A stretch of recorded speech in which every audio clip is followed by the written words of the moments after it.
Monkey pox সারা বিশ্বে বর্তমানে একটি আতঙ্কের নাম। করোনার পরে সবচেয়ে বেশি আলোচিত হচ্ছে এই মানকি পক্স। করোনা যেরকম প্যান্ডেমিক হয়ে গেছিল সারা বিশ্বে, এই মানকি পক্সের কিন্তু সম্ভাবনা আছে সারা বিশ্বে প্যান্ডেমিক হওয়ার। তো বিশ্বে কিছু কিছু জায়গায় এখন এই মানকি পক্স ছড়াচ্ছে। বাংলাদেশের পাশে পাকিস্তান পর্যন্ত কিন্তু এই মানকি পক্স এসে গেছে। তো আমাদের এখনই সচেতন হতে হবে, তা না হলে এই মানকি পক্স কিন্তু করোনার মতো আমাদেরকে সমস্যায় ফেলবে। সো এই ভিডিওটা আপনারা অবশ্যই দেখবেন, তাহলে মানকি পক্স কি এবং মানকি পক্স কিভাবে ছড়ায় এটা আপনারা জানতে পারবেন এবং সাবধান থাকতে পারবেন। সো আশা করি পুরো ভিডিওতে আপনারা সঙ্গে থাকবেন। শুরুতেই জেনে নেব মানকি পক্স কি। মানকি পক্স এই নামটা থেকে বোঝা যাচ্ছে বানরের সাথে এর একটি সম্পর্ক আছে। মানকি পক্স হচ্ছে মানকি পক্স ভাইরাস থেকে সৃষ্ট। এটি অর্থোপক্স ভাইরাস গণের একটি সদস্য। এটি গুটি বসন্তের মতোই হয়, কিন্তু গুটি বসন্তের চেয়ে তীব্রতা কম। 1958 সালে গবেষণার জন্য রাখা একটি বানরের মধ্যে সর্বপ্রথম এই ভাইরাসটি শনাক্ত হয়, এই জন্য এর নাম মানকি পক্স।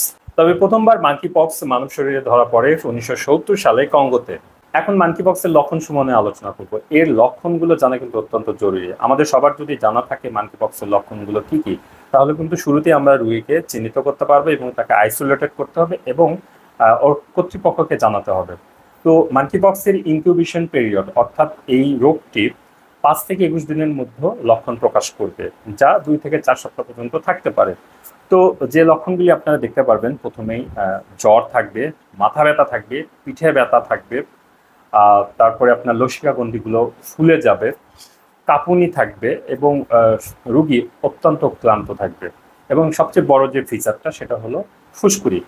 এই ফুসকুড়িটি আপনার সর্বপ্রথম মুখে দেখা দিবে। এটি কিন্তু এই রোগকে আলাদা করার একটি অন্যতম বিষয়, যে ফুসকুড়িটা সর্বপ্রথম মুখে দেখা দিবে এবং এই ফুসকুড়িগুলো আস্তে আস্তে সারা শরীরে ছড়িয়ে পড়বে।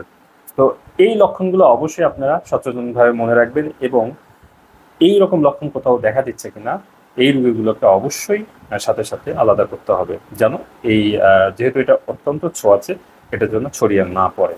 এখন এই মানকি পক্স হয়েছে এটা কনফার্ম হওয়ার জন্য কি করতে হবে, কিভাবে আমরা এটা নির্ণয় করব।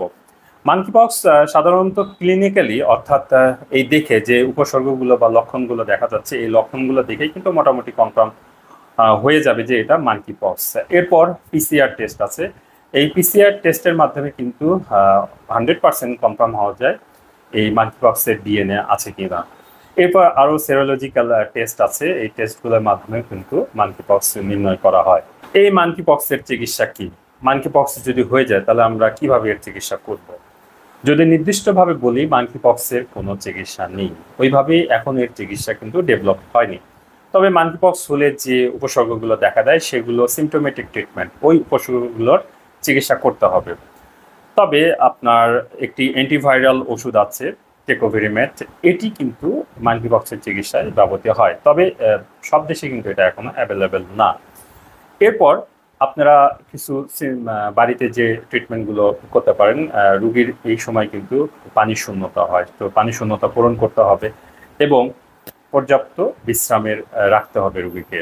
এবং মানকি পক্সকে প্রতিরোধ করার জন্য আগে থেকে টিকা নেওয়া যেতে পারে। গুটি বসন্তের যে টিকা আছে এটি কিন্তু 85% পর্যন্ত এই মানকি পক্সকে প্রতিরোধ করে। বিভিন্ন সময় বিভিন্ন ভাইরাসকে প্রতিরোধ করার জন্য কিন্তু গুটি বসন্তের টিকা ব্যবহার হয়ে এসেছে। প্রত্যেকটি রোগের কিন্তু জটিলতা আছে, মানকি পক্সেরও কিন্তু জটিলতা আছে।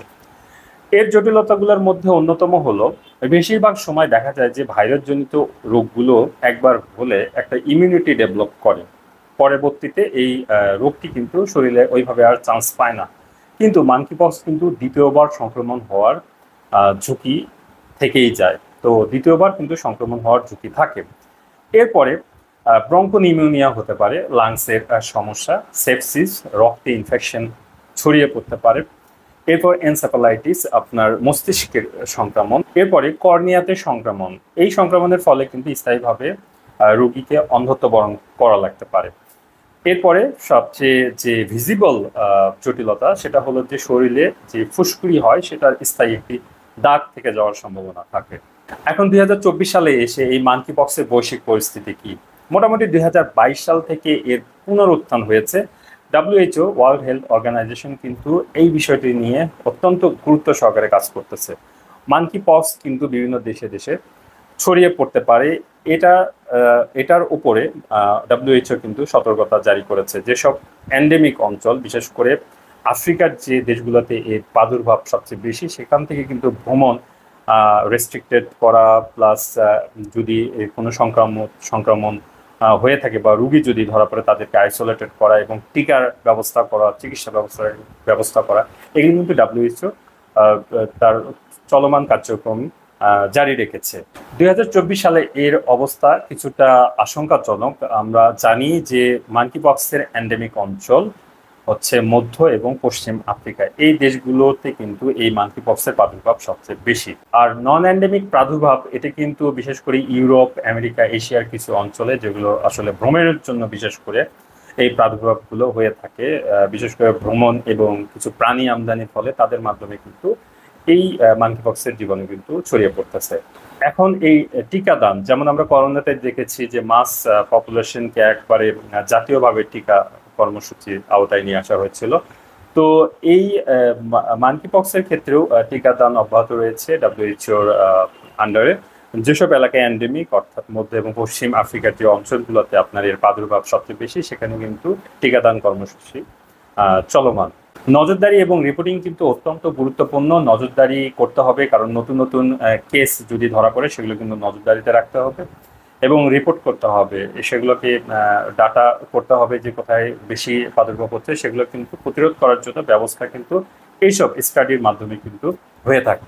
ভিডিও শেষ পর্যায়ে চলে এসেছি। আপনাদের একটি কথাই বলতে চাই, মাঙ্কি পক্স যদিও এখন পর্যন্ত নিয়ন্ত্রণে আছে, তবে আমরা চাই না করোনার মতো একটি মহামারী আবার এই পৃথিবীকে আক্রান্ত করুক। আমাদের সবাইকে সজাগ থাকতে হবে এবং প্রতিরোধ করার জন্য যে সকল ব্যবস্থা এই ভিডিওতে আলোচনা করলাম, আশা করি আপনারা সেটা গুরুত্ব সহকারে বিবেচনা করবেন। মাঙ্কি পক্স থেকে আমরা দূরে থাকি, সবাই স্বাস্থ্য সচেতন থাকি, সবাই ভালো থাকুন, সুস্থ থাকুন। আর আমার এই চ্যানেলটা এখন পর্যন্ত কিন্তু গ্রোথ খুবই স্লো। আপনারা ভিডিওটিকে শেয়ার করুন, এই চ্যানেলটিকে সাবস্ক্রাইব করুন, আর এই ভিডিও যদি ভালো লেগে থাকে অবশ্যই লাইক করবেন। আল্লাহ হাফেজ।